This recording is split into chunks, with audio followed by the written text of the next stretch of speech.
Here are your notes for 4.2. Remember, chapter 4 is all about graphing linear equations. This is section 4.2, and it's all about slope of a line. So write that down. Here's the definition of slope. Slope is the rate of change. Slope is the rate of change between any 2 points on a line. So 2 points on a line means two ordered pairs that are plotted to make a line. It's the change that happens between them, which we'll do an example to have that make more sense. Slope is the rate of change between any 2 points on a line. It is the measure of steepness of the line. So maybe it's really, really, really steep. Maybe it's really, really, really shallow, not so steep, or anything in between. It's the measure of the steepness of the line. Remember, you can hit pause if you need to write these things down. Okay, so slope is measured by finding the change in your y over the change in x. So change in your y values in your ordered pairs over the change in your x values in your ordered pairs. So we are going to give ourselves a little example here. So please draw yourself a coordinate plane that looks like this. We're only going to stay in the positives. That's why I only have quadrant 1 basically here.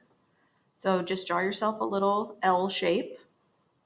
Label X, label Y, and make yourself some tick marks. I decided to use the ticks from my notebook stripes, these horizontal lines, so that it's nice and uniform.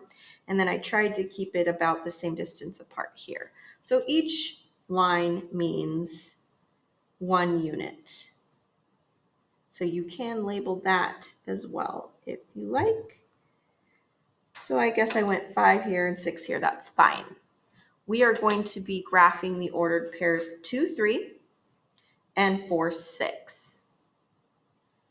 So let's do that now. 2, 3, remember it's x, y coordinate. So I'm going to start at the 0 at the origin. And I have positive numbers only, so I'm going to be moving right and up. So I move on the x-axis first, 1, 2, and then up 3, 1, 2, 3. So my point is right here for 2, 3. And for 4, 6, I'm going to be moving right 4, and I needed to go up one more tick for the 6. Up 4, all the way up to this line. There we go.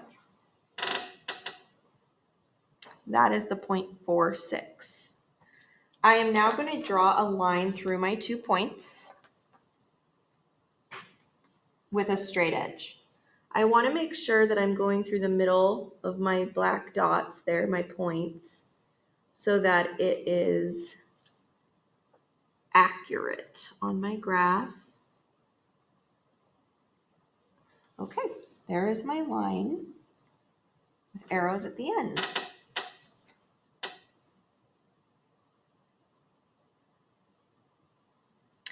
Okay, so now we are going to look at the change in our y value. So let's look at how many units apart are these 2 points going up and down. So up and down, to get to this one, I would have 1 unit, 2 unit, 3 units. I'd have to go down. Oh, that's kind of confusing because really I'm going up. In fact, I'm going to erase that. And I'm going to show you on the other side.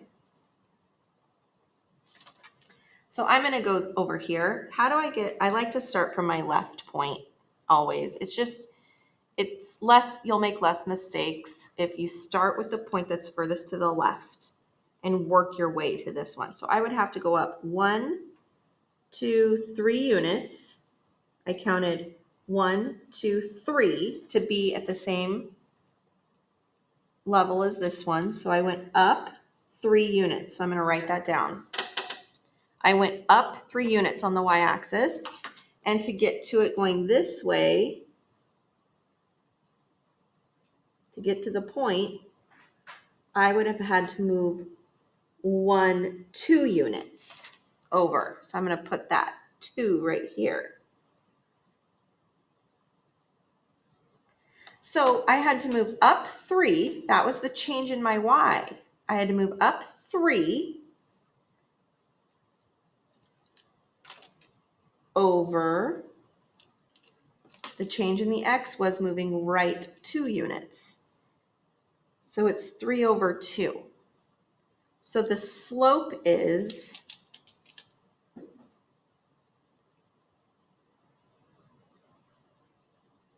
3 over 2. And that's how we say it, 3 over 2. This is the fraction 3/2. This could be put into a decimal as 1.5. We don't want to do that.